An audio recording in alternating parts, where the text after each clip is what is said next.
Selamat sore Mama Umami di rumah.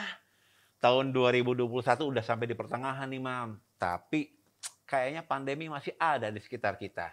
Tapi nggak apa-apa, untuk Mama tetap semangat karena masih ada saya di sini, Andri Abud bersama online cooking class di studio Dapur Umami. Pantengin terus acara ini sampai selesai karena saya akan masak dua resep yang simple tapi enak dan istimewa karena menggunakan produk-produk dari Ajinomoto. Dan juga saya akan kedatangan seorang tamu, seorang ibu dan psikolog yang sangat luar biasa.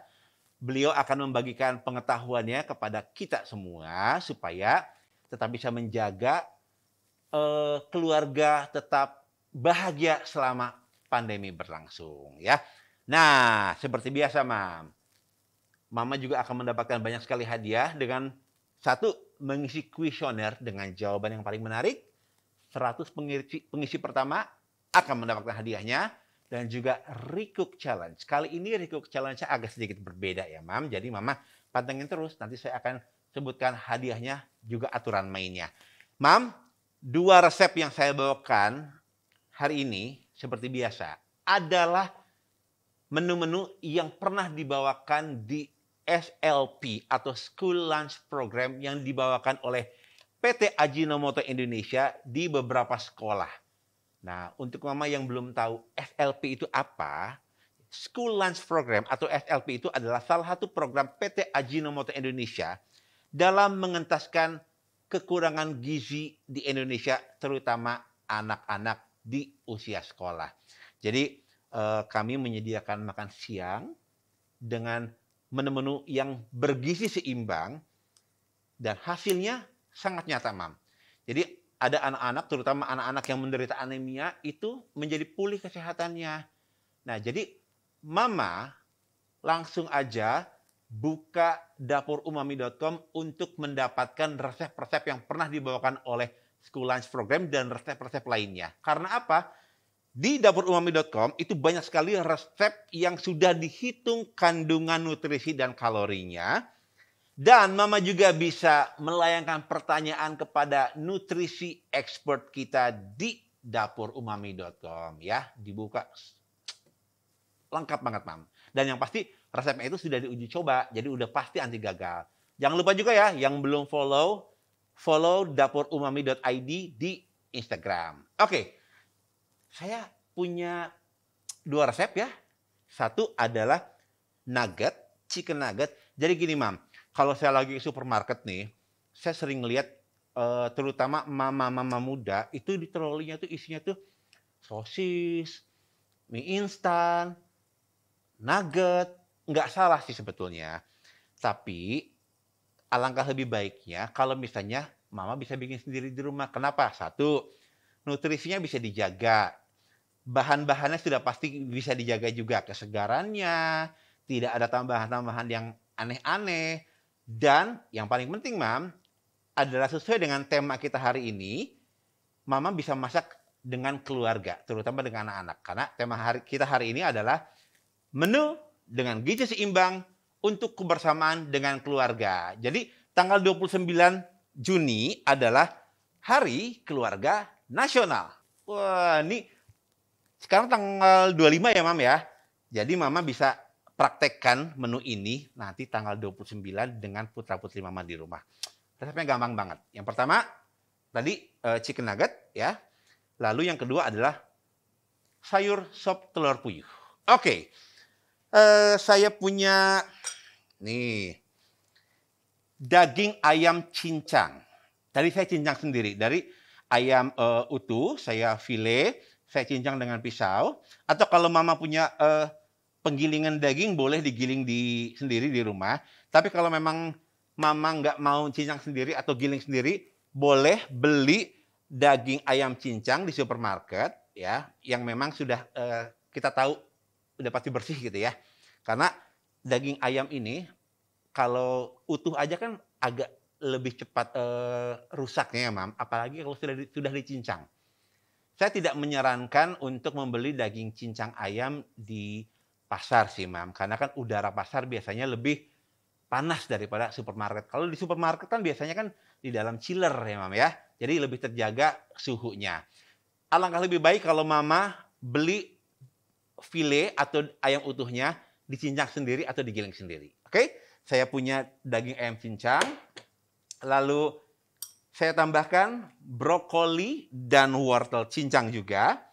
Boleh diganti sayurnya dengan sayuran kesukaan Mama atau putra-putri di rumah. Mungkin bisa ditambah jamur atau bayam atau apapun juga, ya. Dan ini nih, Mam. Ya. Dengan sajiku tepung bumbu ini rasanya akan lebih enak dari si nugget ini. Dan dia akan lebih firm, lebih apa ya kalau bahasa Indonesianya lebih teksturnya lebih bagus, ya. Jadi Mama nggak perlu lagi naker-naker berapa gram si tepungnya. Ada juga resep yang memakai tepung panir untuk campuran di dalamnya, nggak perlu. Cukup dengan sajiku tepung bumbu ini. Pasti enak dan teksturnya pasti bagus. Oke, saya siapkan dulu ayamnya. Campurkan wortel, brokoli, lalu telur. Hati-hati dengan telur ya, Mam. Kalau Mama sudah yakin bahwa telurnya fresh, bisa langsung dimasukkan ke dalam campuran ayam. Tapi kalau misalnya Mama nggak yakin fresh atau enggaknya dan juga takut kulitnya terbawa, boleh dipisahkan dulu di mangkuk seperti ini. Setelah yakin bagus, baru kita masukkan. Oke. Sementara itu, kita masih menunggu bawang bombaynya matang. Kalau bawang bombay di bawang ya, bawang bombay atau bawang merah ditumis dengan margarin itu wanginya beda, Mam, ya. Menggugah selera. Nah, sekarang saya mau pakai tepung bumbunya ini. Kita langsung masukkan aja.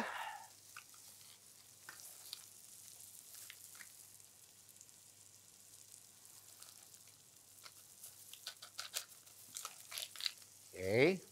Di sini saya pakai untuk 500 gram ayam cincang, saya pakai 3 sachet, 3 pack tepung bumbu.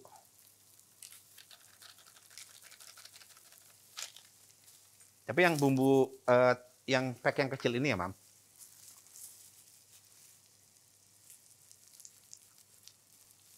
Oke.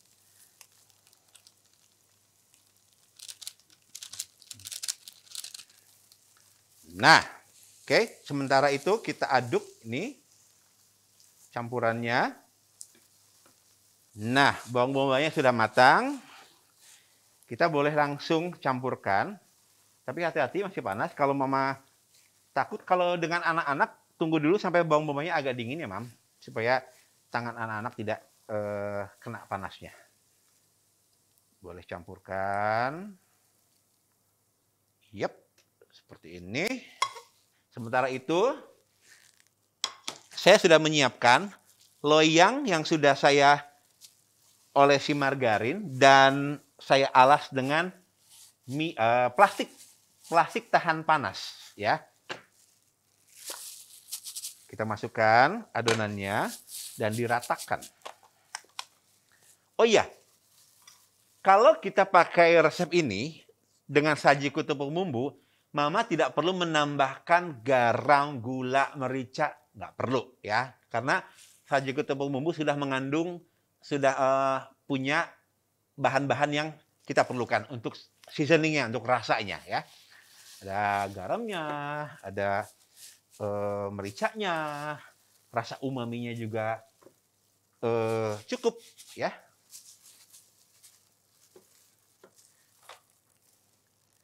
Oke, kita ratakan dulu. Nah, kenapa saya pakai tepung bumbu sajiku, Mam? Karena tepung bumbu sajiku itu adalah tepung yang dicampur dengan rempah-rempah pilihan sehingga bisa menghasilkan rasa yang enak dan hasil gorengan yang renyah. Nah, karena hari ini saya campurkan, memang dia tidak akan jadi renyah, Mam, karena kan tepung bumbunya kan sudah tercampur dengan bahan lainnya, ayam, sayur dan lain-lainnya. Tapi kalau tepung bumbunya dijadikan baluran untuk gorengan, luar biasa. Oke, seperti ini. Kita langsung kukus. Chef, berapa lama kukusnya? Nah, kita cek aja. Kita pegang bagian atasnya nanti, apakah sudah cukup kenyal atau belum. Sambil menunggu, saya mau membacakan pertanyaan-pertanyaan dari Mama Umami di rumah yang sudah disampaikan sebelum acara ini berlangsung. Oke, pertanyaan pertama adalah dari Mama @nur_nurpurwaning. Hai Chef, gimana cara membuat nugget agar tidak lembek? Apa yang kira-kira salah kalau nugget lembek? Yang pasti itu salah resepnya. Ya, dalam artian begini. Katakan Mama bikin resep sendiri atau mengikuti resep orang lain. Plek ketiplek plek. Mama gramasinya sama, tapi kok lembek? Berarti itu ada yang salah dengan resepnya, ya.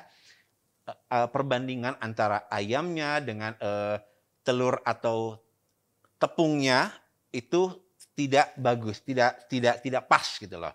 Nah, kalau misalnya Mama mau pasti ya, di dapurumami.com resep ini yang saya bawakan itu sudah pasti teksturnya tidak akan lembek ya. Di dapurumami.com itu semua resepnya sudah diuji coba, jadi tidak akan mungkin gagal ya. Oke, pertanyaan kedua adalah dari Mama @anindita.ayu. Untuk nugget ayam, bisakah dibalur dengan oat, Chef? Dan apakah akan lebih sehat? Oke, oat itu adalah gandum utuh yang digiling. Jadi ada dua macam gandum utuh yang digiling. Jadi ada rolled oat, ada oat yang instan ya. Kalau roll oat itu biasanya masih bentuk-bentuk bijinya masih kelihatan, Mam, tapi dia gepeng ya. Sementara yang oat yang biasa kita pakai di rumah tuh, Mam, itu biasanya lebih instan. Nah, itu pun juga ada yang harus dimasak dulu supaya tekstur kalau kita mau bikin bubur misalnya ya, atau ada yang bisa dicampur langsung dengan cairan maupun cairan dingin ataupun panas. Oke, kita nggak usah ngebahas cara masak oatnya ya. Pertanyaannya adalah, bisakah dibalur dengan oat? Bisa banget. Setelah dibalur dengan kocokan telur, lalu dibalur dengan oat. Nah, apakah lebih sehat? Saya nggak mau bilang itu lebih sehat atau tidak lebih sehat. Karena apa, Mam? Kebutuhan setiap badan orang kan berbeda. Kalau kita pakai oat, otomatis kita menambahkan lebih banyak kandungan nutrisi yang ada di dalam oat dibandingkan tepung panir. Oke, pertanyaan ketiga dari @mama@ummu.sabila. Nugget sayurnya bisa disimpan berapa lama, Chef? Seperti yang tadi saya bilang. Kalau misalnya masih dicampur, belum mateng, langsung disimpan karena Mama mungkin ngurusin kecil dulu di rumah. Dalam lemari pendingin paling beberapa jam masih aman ya. Jangan dibesokin karena ayamnya masih mentah dan sudah dicampur dengan bahan lainnya.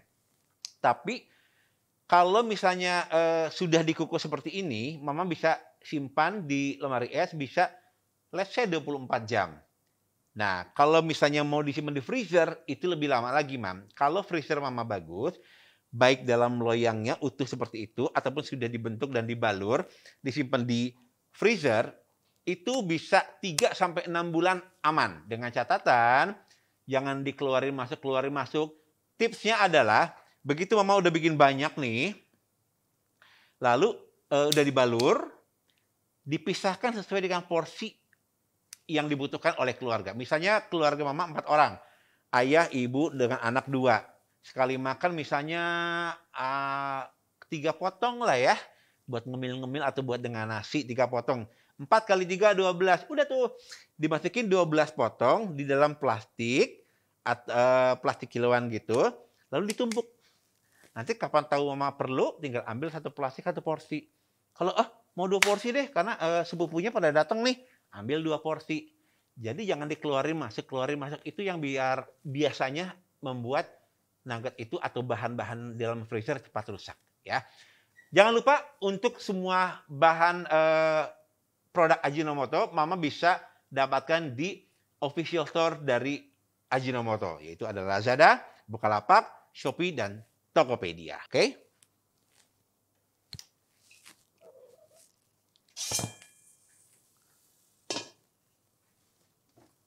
Nah,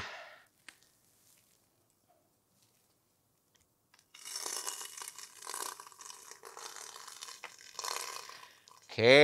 Nah, dengan perbandingan ayam, sayur, dan bahan-bahan lainnya dengan tepung bumbu sajiku yang tadi saya buat, dalam beberapa menit saja ini sudah langsung matang nih, Mam. Tuh, langsung teksturnya bagus. Jadi dia tidak lembek ya. Seperti ini, Mam. Saya bisa akan langsung potong. Nah, loyangnya sendiri terserah ya, Mam. Kalau Mama bisa mau pakai pinggan tahan panas, boleh juga. Oke. Hati-hati kalau masih panas.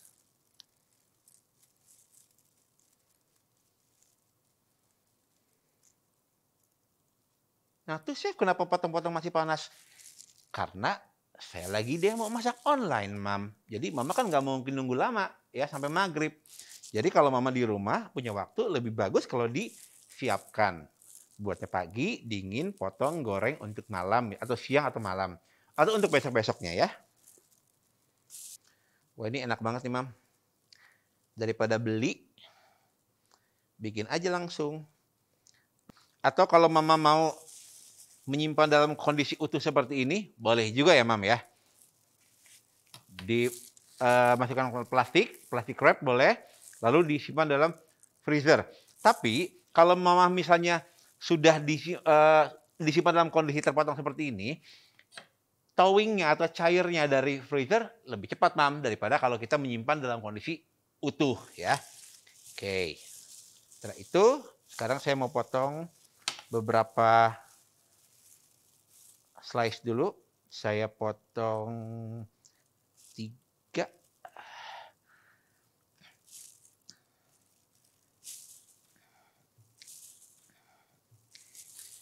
Kita lumuri dengan telur, lalu tepung panir,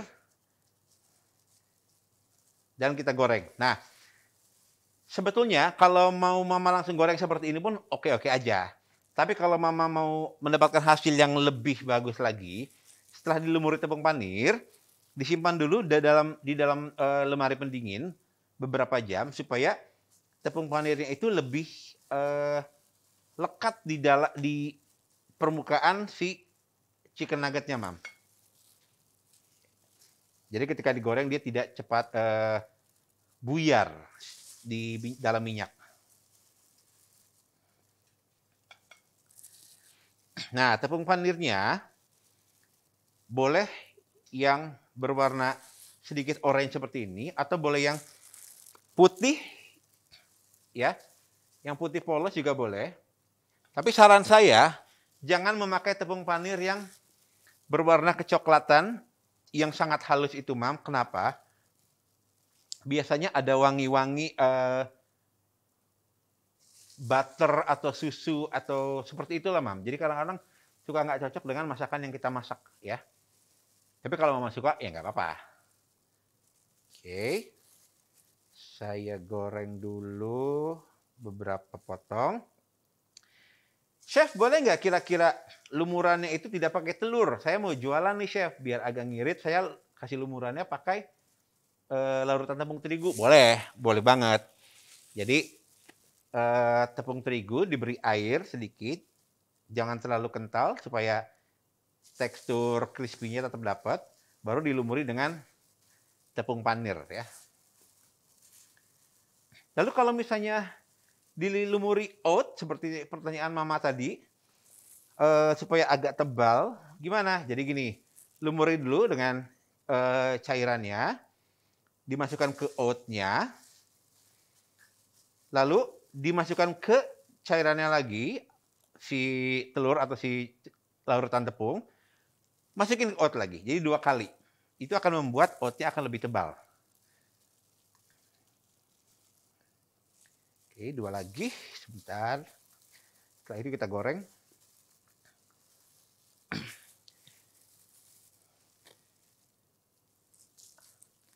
Oke. Penggorengan ini hanya untuk memberi warna si adonan bagian luar ya, Mam. Karena kan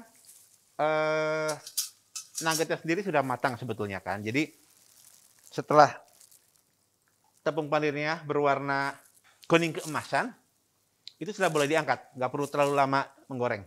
Kita siapkan piringnya. Kita taruh deh di piring saji. Mungkin kalau anak-anak sudah mulai sekolah nanti ya, sudah sekolah offline, boleh jadi bekal anak-anak supaya anak-anak juga tetap terjaga nutrisinya, kesehatannya dengan makanan yang mama bikin sendiri.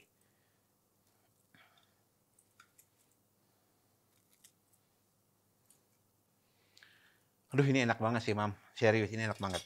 Oke, saya punya 2 mayumi. Ini yang original ya. Ada juga yang mayumi pedas ya. Mama terserah mau pakai yang mana aja. Buat anak-anak mungkin pakai yang original, ditambah saus tomat sedikit boleh, Mam, supaya warnanya cantik ya. Tapi kalau buat mama atau anak yang lebih besar mau lebih pedas boleh. Karena saya suka banget ya yang mayumi saus pedas ini, saya mau pakai yang ini. Ini boleh dituangkan di atasnya atau dipisahkan, Mam, ya. Nah, mayumi yang saya punya ini kan dalam bentuk tube ya, atau tube ya. Tapi kalau misalnya mama mau beli yang sachet atau yang pouch juga bisa. Nah, untuk bekal anak di rumah, kasih aja sachet, Mam, yang kecil. Jadi sekali pakai, sekali makan, bisa dibuang ya. Oke, saya langsung beri sausnya. Sebentar. Wah, ini seluruh keluarga pasti suka. Nggak cuma anaknya, papahnya pun juga suka ini. Oke.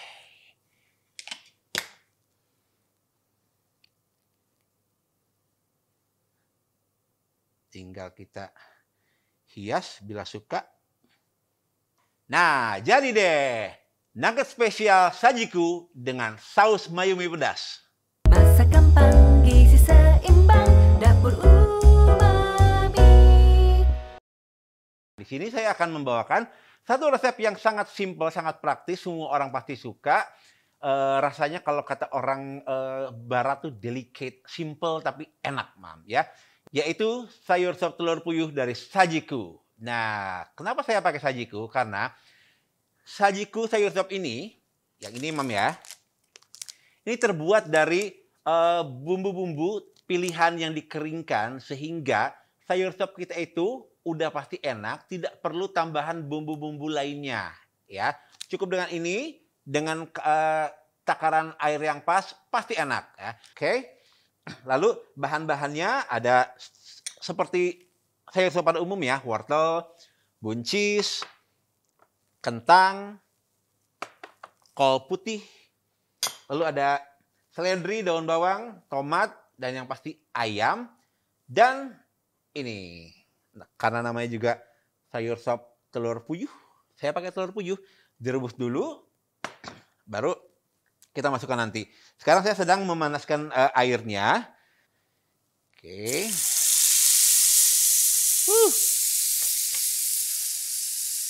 Tumis sebentar.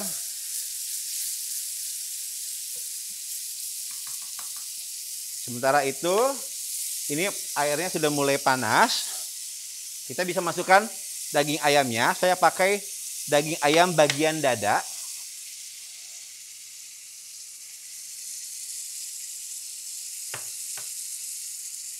Oke. Ini udah matang, harum, dahsyat airnya. Kita tinggal masukkan ke dalam air yang sedang dididihkan ini, Mam. Oke. Kemudian Sambil ini kan sudah panas tapi belum mendidih, Mam. Nggak apa-apa, masuk aja kentangnya. Jadi ketika dia mulai mendidih lagi, kentangnya matang secara perlahan ya. Oke, airnya sudah mulai mendidih. Kentang sudah beberapa menit tadi masuk. Kita masukkan wortelnya. Oke. Nah, sambil nunggu, saya akan masukkan produk sajikunya. Ini sajiku sayur sop. Ini satu sachet ini kurang lebih bisa untuk 2 liter air. Nanti setengahnya lagi boleh disimpan selama tempat penyimpanan nggak terlalu lembab ya. Oke, aduk. And then kita masukkan buncis. Saya siapkan sayuran lainnya. Oke, sudah mendidih, kita masukkan daun lembaran kolnya.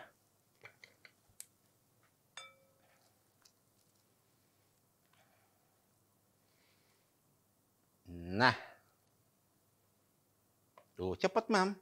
Kolnya langsung layu, lalu buncisnya juga sudah berubah warna. Sekarang kita masukkan daun bawang, daun seledri, dan tomat. Ya. Tunggu sampai tomatnya agak layu sedikit. Dan jangan lupa, nih, ini salah satu bintangnya selain sajiku yaitu telur puyuh. Kan judulnya juga sayur sop telur puyuh ya. Oke, tunggu sebentar lagi sampai agak mendidih. Sampai tingkat kematangan sayur yang pas, baru kita sajikan. Tetap kita sajikan ini.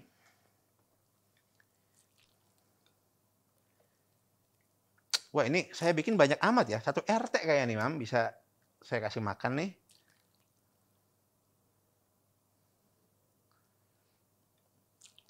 Oke, kita bisa sajikan dengan bawang goreng. Atau misalnya dengan buat mama yang keluarganya betul-betul suka pedas, boleh juga disajikan dengan rajangan cabai rawit di atasnya, ditabur gitu ya.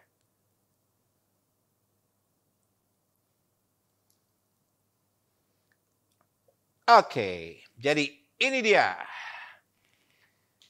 sayur sop telur puyuh sajiku. Masih berasap-asap.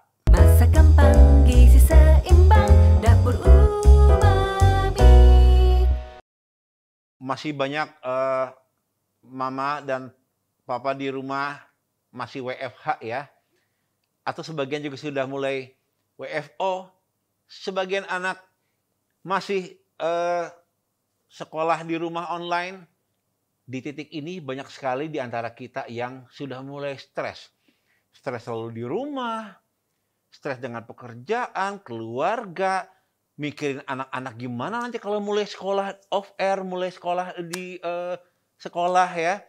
Di sini saya akan menghadirkan seorang pakar psikologi yang akan membantu mama di rumah untuk mengatasi caranya supaya kita bisa mengatasi stres baik untuk mama ataupun untuk anak-anak di rumah. Ya, jadi kita langsung aja, saya akan pindah tempat untuk ketemu dengan Mbak Analisa Widianingrum. Oke, Mama Umami di rumah, janji saya sudah akan ditepati, sudah hadir bersama kita Mbak Analisa Widianingrum yang akan ngobrol banyak tentang psikologi keluarga dengan kita semua. Selamat sore, Mbak Ana. Hai, selamat sore Chef Abu. Senang banget akhirnya bisa ketemu secara virtual ini ya. Aku yang seneng loh Mbak Ana bisa menyempatkan waktu untuk ketemu saya dan juga Mama Umami di rumah. Nanti Mama Umami bisa ngobrol-ngobrol dengan Mbak Ana apa saja tentang topik yang kita bawakan hari ini. Tapi sebelumnya Mbak Ana boleh dong cerita sedikit sama Mama Umami di rumah. Siapa sih seorang Analisa Widyaningrum itu kegiatannya apa aja? Monggo, silakan. Oke, aku pengen nyapa juga nih Mama Umami. Halo semuanya Mama Umami, sama seperti Mama Umami di rumah. Aku juga seorang mama, seorang ibu dari 2 orang anak. Alhamdulillah mereka sekarang udah 7 tahun, 6 tahun ya. Cowok cewek lengkap dan sebagai psikolog juga, chef, praktek di salah satu rumah sakit di Jogja.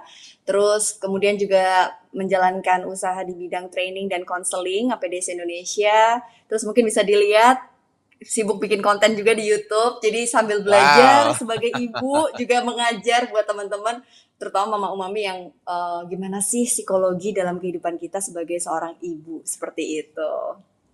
Oke. Nih, Mama, benar banget, Mam. Kalau saya perhatiin dari mulai kita mulai online cookie class di Dapur Umami ini, Mama di rumah Mhm. tuh sangat antusias banget dengan yang namanya psikologi anak dan keluarga. Ini jadi hari ini topiknya adalah pentingnya kebersamaan dalam keluarga di masa pandemi terutama, lalu pengaruh gizi seimbang untuk kesehatan keluarga di tengah pandemi, dan menu bergizi seimbang untuk kebersamaan dengan keluarga. Jadi Mama Umami di rumah tetap dipantengin sampai selesai, kan ini penting banget nih. Karena Mama Umami, ini ada pertanyaan-pertanyaan juga dari Mama Umami yang akan saya lemparkan kepada Mbak Ana ya. Oke Mbak Ana, ini Yes, kan oke. pandemi udah 1,5 tahun ya Iya, berjalan nggak ya. kerasa ya, benar-benar. Mm-mm. Kalau buat saya kerasa sih, kerasa banget. Kayaknya lama, tuh kok nggak kelar-kelar gitu loh.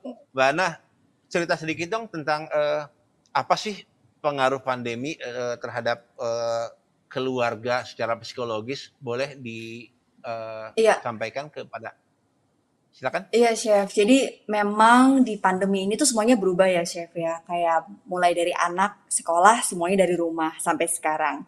Baru ini kita siap-siap mau trial face to face di sekolah.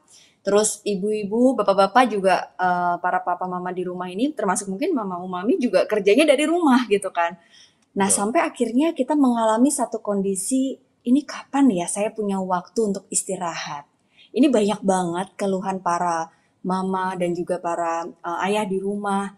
Mereka tuh kayak ngalamin yang namanya burnout. Sampai akhirnya berapa klien saya kok cerita masalahnya sama. Saya juga sebagai ibu, walaupun psikolog, chef, juga manusia gitu. Ada juga capeknya, kadang juga kok kayaknya 24 jam tuh nggak ada waktu istirahat. Dan ternyata ada penelitian di tahun 2020 yang mengatakan bahwa ternyata seluruh orang tua di dunia ini sedang mengalami yang namanya parental burnout. Jadi parental burnout Wow. ini adalah kelelahan psikologis nih Chef. Selama masa pandemi yang terjadi pada saat pengasuhan di rumah, itu semuanya berubah, totally berubah. Mulai dari anak sekolah di rumah, jadi mama kan harus nyiapin makanan di rumah, harus Betul. buka laptop karena mungkin working from home gitu kan. Mungkin juga momongannya nggak cuma anak, bapaknya juga kerja dari rumah, jadi lu lagi gitu. Dan ini juga meningkatkan resiko masalah keluarga gitu. Tingkat perselisihan di antara orang tua ini juga dipengaruhi oleh si parental burnout karena efeknya nggak cuma bagi si anak, tapi juga bagi individu itu, yaitu si ayah dan bunda yang mengalami parental burnout ini, bagi keluarga, dan juga bagi anak yang menunjukkan prestasi yang menurun, malas bermain, malas makan gitu. Jadi ini luar biasa banget dan ini cukup tinggi angkanya selama masa pandemi, apalagi di awal-awal dulu gitu sih. Oke. Kalau saya lihat nih di kampung saya, tempat saya tinggal, kayaknya anak-anak kayaknya nggak Mhm. pengaruh, asik main aja gitu. Sebetulnya Oh ada gitu nggak ya? sih, Ya. ada nggak sih dampak psikologi untuk anak-anak dari selama pandemi ini? Mhm, mhm. Selain tadi Sangat. apa? Kalau kita lihat bagi anak sendiri ya, jadi anak ini kan sebenarnya punya kebutuhan dalam bertumbuh dan berkembang nih Chef. Jadi kalau kita ngomongin soal psikologi anak ini sangat erat kaitannya dengan kecukupan nutrisi gitu. Ngomong-ngomong kan karena saya ngobrol sama Chef Abud ya, mungkin sering banget nih curhatan ibu-ibu gimana Chef untuk bikin masakan untuk anak-anak. Karena pertumbuhan itu penting banget selama masa tumbuh kembang mereka yang ditandai dengan bertumbuhnya tubuh mereka. Jadi mereka tambah tinggi, tambah berat badannya gitu. Nah, selama pandemi ini, kalau anak-anak yang mengalami kelelahan secara emosional, mereka mungkin sering bilang, "Ma, aku bosen, aku capek, Zoom fatigue. Anak umur 6 tahun harus Zoom berjam-jam, anak kelas 3 SD pelajarannya semuanya lewat Zoom, nanti yang stres juga orang tuanya kalau anaknya lari-lari selama sekolah online," gitu kan. Jadi akhirnya karena anaknya stres, ini banyak yang nggak mau makan. Jadi mempengaruhi pertumbuhan fisik mereka. Yang kedua adalah mempengaruhi perkembangan. Jadi perkembangan anak ini ditandai dengan adanya kematangan fungsi motorik, karena selama pandemi anak itu nggak bisa main keluar rumah nih chef, ya kan? Karena masih ini ya beberapa daerah yang mungkin nggak ada lahan yang terbuka kayak di Jakarta gitu kan, akhirnya anak banyak main gadget di rumah gitu. Jadi kebutuhan mereka untuk melakukan aktivitas fisik itu berkurang. Padahal dalam tumbuh kembang anak ini kegiatan motorik ini penting untuk mengasah kecerdasan mereka. Nah, akhirnya kematangan secara fisik motoriknya berkurang, emosi dan sosial mereka juga menjadi satu tantangan dalam perhatian orang tua. Jadi saya rasa ini tidak hanya terjadi pada anak Anda, Mama Umami, tidak hanya anak saya, dan mungkin ini terjadi pada semua anak di dunia. Jadi inilah saatnya kita Benar, sharing bareng benar. di sesi ini gitu ya, Chef ya. Nah, tuh Mam, jadi jangan merasa, bebannya sendirian ya, karena semua keluarga, semua mama, orang tua, juga anak-anak mengalami hal yang sama di dunia. Nih Mbak Ana, tadi kan Ya, jelas kalau kalau anak-anak memang, mungkin mereka juga hanya merasakan tanpa tahu harus berbuat apa ya. Nah ini ada nggak, betul betul. peran peran keluarga, selama Mhm. pandemi ini bagi, kestabilan psikologi anak? Mungkin ayahnya Sangat mesti besar. gimana, mamanya mesti gimana? Silakan. Iya, ini peran keluarga sekarang menurut saya jadi cukup signifikan ya, Chef ya. Kalau dulu biasanya dalam parenting atau pengasuhan kita cenderung mungkin helikopter parenting yang ibaratnya kerja di kantor, udah nih anak di rumah, sekolah gitu kan di tempat yang aman. Tapi kan sekarang semuanya di rumah. Artinya orang tua punya tugas tambahan. Ada 3 yang perlu diperhatikan. Apa saja sih? Yang pertama dalam tumbuh kembang itu kita butuh memberikan asuh kepada anak. Apa saja asuh ini? Asuh adalah ketika anak ini tercukupi secara sandang, pangan, papan lah ibaratnya basic needs mereka gitu. Seperti apakah mereka mengkonsumsi asupan yang bergizi, apakah mereka istirahat yang cukup. Lalu yang kedua adalah mengasihi. Nah ini pentingnya kehadiran orang tua selama masa pandemi ini adalah ketika orang tua betul-betul hadir. Yang itu sulit banget. Kadang-kadang harus pegang handphone, WhatsApp gitu. 24 jam mungkin dari kantor, kerjaan mama-mama di rumah ya. Mama umumnya mungkin ngalamin atau mungkin yang ibu rumah tangga biasanya di rumah ngurusin anak, waktu anak sekolah rumahnya beres, ini anak di rumah, jadi rumahnya berantakan terus gitu kan. Nah ini ternyata juga gimana sih ibu bisa mengelola emosinya supaya kasih sayang itu tetap dirasakan. Waktu yang berkualitas tetap ada. Bonding time ini tetap ada. Para ayah juga ternyata perannya besar banget nih Chef. Ada penelitian yang mengatakan bahwa ayah yang hadir dalam masa pengasuhan, ketika anak ini di bawah usia 5 tahun atau di bawah usia 12 tahun, untuk anak laki-laki akan tumbuh sebagai anak yang kematangan emosinya sangat baik pada saat usia dewasa. Dan mereka akan jauh dari ranah hukum dan pelanggaran norma. Kalau anak perempuan yang dekat dengan ayahnya hadir dalam proses tumbuh kembang, ini ayah akan memberikan satu nilai bagi anak perempuan ketika dewasa menjadi anak yang percaya diri dan pengambilan keputusannya bagus. Jadi sebaliknya kalau kurang ada masalah di situ nih gitu. Dan apalagi ibu ya, ibu perannya besar sekali. Jadi artinya kehadiran pola asuh mengasihi tidak hanya tugas ibu, tidak hanya tugas mama, tapi juga tugas ayah. Nah, bagaimana mengasihi ini bisa disepakati sebagai tugas pengasuhan bersama. Yang ketiga adalah asah, menstimulasi gitu. Jadi bagaimana keluarga ini bisa memberikan stimulus dalam setiap aktivitas bermain, mungkin masak bareng, mungkin nonton film bareng gitu. Ini bisa membantu tumbuh kembang anak tadi supaya optimal selama usia mereka di masa anak-anak ini. Begitu, Chef. Jadi besar banget nih tugas orang tua hari ini.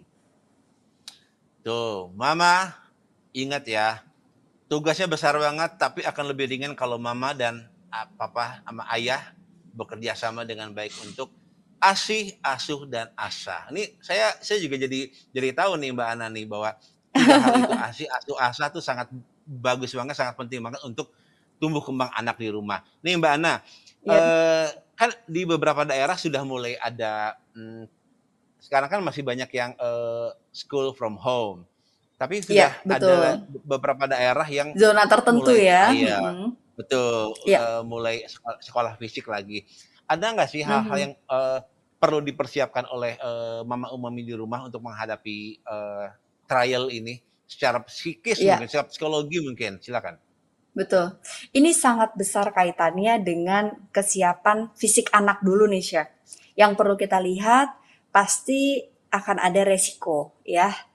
Mau di rumah juga kita bisa beresiko terkena Betul, virus COVID ini gitu. Artinya ketika anak nanti kita akan trial untuk face to face, coba kita perhatikan dulu kondisi fisiknya, tubuh anak. Apakah mereka ini betul-betul dalam kondisi yang sehat, begitu sih.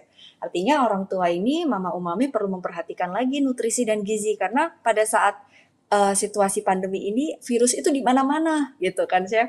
Jadi apakah anak ini dalam kondisi yang sehat?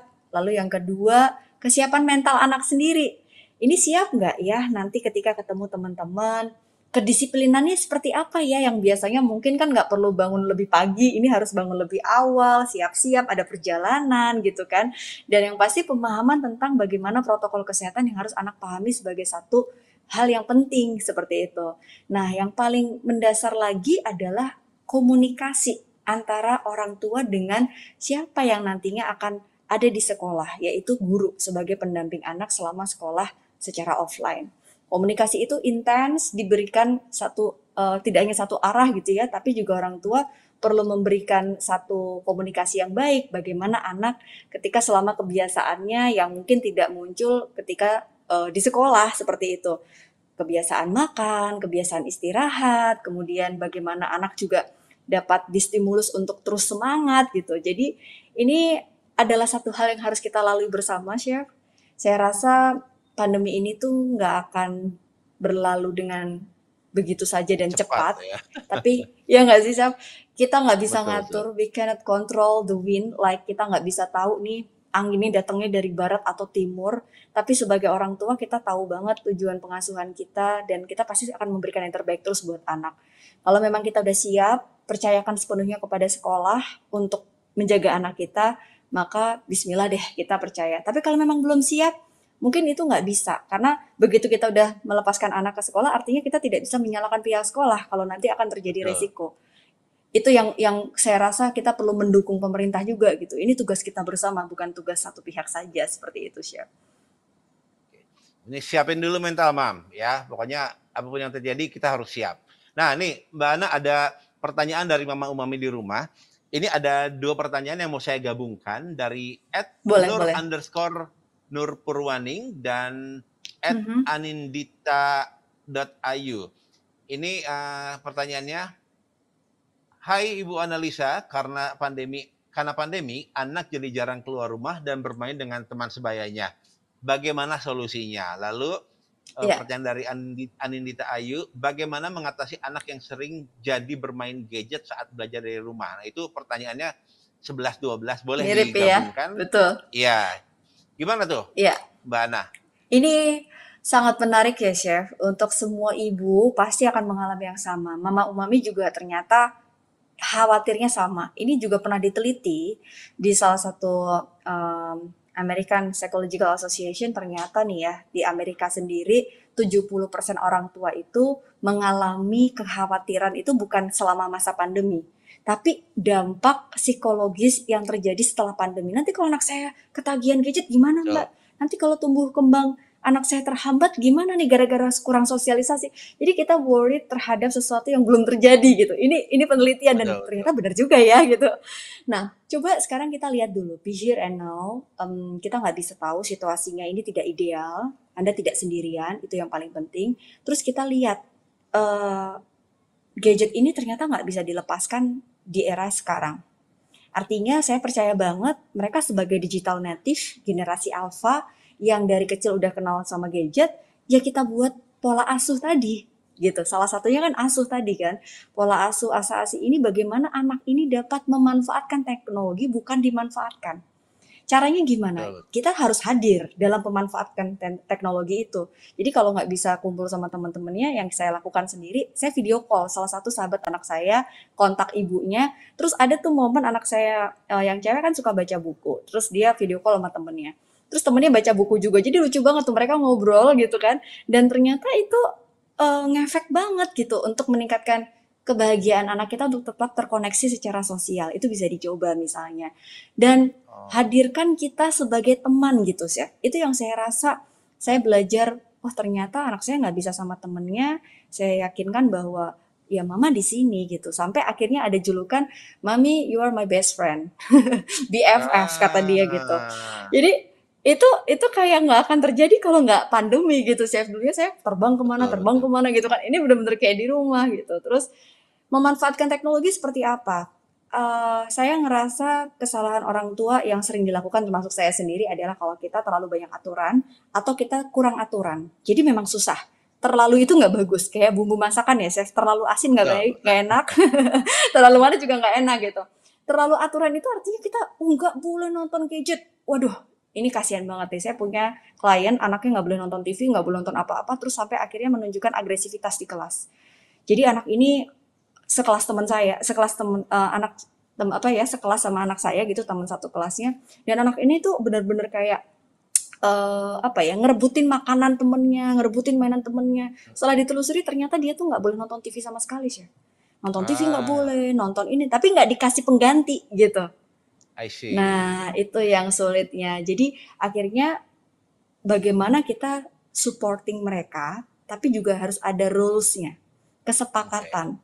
Itu yang penting akhirnya yang saya lakukan sendiri chef sama anak saya, oke, boleh ada gadget time, ada waktunya daripada kita larang. Berhenti ya, itu ternyata nggak ngefek chef.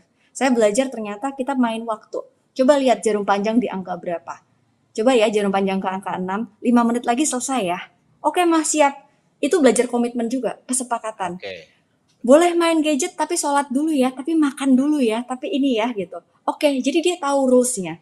Dan akhirnya saya coba untuk filter tontonan apa yang mereka tonton, saya sambungin ke email saya yang saya tahu notifnya, saya bisa baca historinya.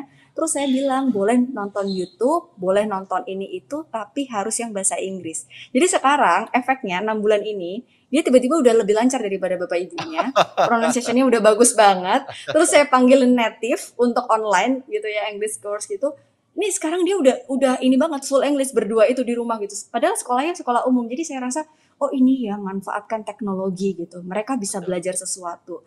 Hafalan doa-doa dan lain sebagainya. Jadi kita memang yang harus adaptasi. Pola asuhnya nggak bisa sama kayak pola tahun 80. Saya dulu nggak digituin, 90. Betul. Beda era gitu kan. Seperti itu sih Chef, kurang lebihnya. Panjang ya penjelasannya.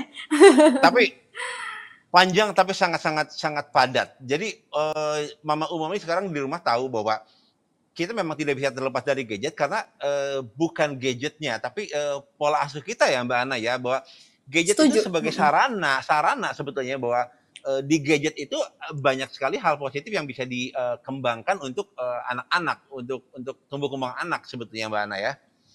Benar-benar banget. Itu sih, Chef. Di sana juga banyak ini nih, resep-resep ya, Chef, yang bisa kita coba ajak Betul, anak masak bareng gitu. Nanti coba benar. saya cari deh resepnya Chef Abud di sini. Pokoknya Saya coba ntar. buka aja dapurumami.com, di situ banyak sekali resep-resep yang sudah diuji coba, sudah pasti anti Oke. gagal. Oke Mbak Ana Oh, nih, berarti di situ ada ngomong, banyak resep untuk anak juga ya? oh banyak sekali Mbak resep di sana. Jadi Mbak Ana, Mama Umami di rumah, buka dapurumami.com, resep-resep itu sudah pasti sudah dihitung kadar nutrisinya, kadar kalorinya, dan juga Sesuai kebutuhan ya. sesuai kebutuhan. Yang bagusnya adalah di situ ada expert gizi yang akan menjawab Oh, semua pertanyaan Mama Umami di mm-mm. rumah. Jadi tinggal dilayangkan aja Oke. pertanyaannya, langsung dijawab, nanti akan dijawab langsung. Walaupun nggak online ya, tapi pasti akan Ya, dijawab ya. pertanyaan. Gitu. Oke Mbak Aduh, Ana pengen nih, nyoba nih jadinya. Hmm. coba dong. Ngomong-ngomong kebetulan nih, jadi ngomongin soal psikologi dan gizi ini. Ya, Ada nggak sih kaitan erat antara kecukupan gizi anak dan stabilitas dari emosi atau mental anak selama pandemi ini? iya, sangat itu Chef. Bahkan dari literaturnya sendiri nih ya, kalau kita ngomonginnya sebelum nanti saya cerita juga dari praktisnya ketika sebagai ibu dan juga psikolog ya Chef. Jadi memang nutrisionis dan juga psikologis ini kalau kita bekerja sama, ini bisa nyelesain banyak masalah di negara kita loh. Uh, Artinya banyak masalah stunting yang terjadi di sekitar kita, di negara-negara maju, bahkan kota-kota yang udah besar pun juga masih banyak masalah kurang gizi gitu. Efeknya apa sih secara psikologis, apalagi masa pandemi? Anak itu pada saat dia kekurangan asupan gizi, pertumbuhannya terhambat, maka dia akan mempengaruhi perkembangan yang tadi saya sampaikan tadi, Chef. Jadi pada saat pertumbuhannya misalnya nih, dia secara asupan kurang dapat nutrisi yang cukup untuk kebutuhannya dia, maka dia nggak bisa berkembang, kematangan secara fisiknya nggak cukup. Anak usia tertentu dia punya tugas loh untuk mengasah motorik, misalnya untuk anak sampai 2 tahun, itu dia belajar sensori motorik. Pada saat sampai 2 tahun, saya dengar dari kolega saya nutrisionis, mereka menyampaikan ini adalah catatan untuk orang tua yang bisa memastikan anaknya itu nutrisinya tercukupi sampai 2 tahun. Itu dasarnya gitu. Walaupun yang lainnya juga penting gitu ya, Chef. Kalau di psikologi, sampai 5 tahun itu golden age-nya. Dan ini kayak berkesinambungan. Pada saat dia mengalami satu kekurangan nutrisi di usia tertentu, biasanya dia akan menghambat.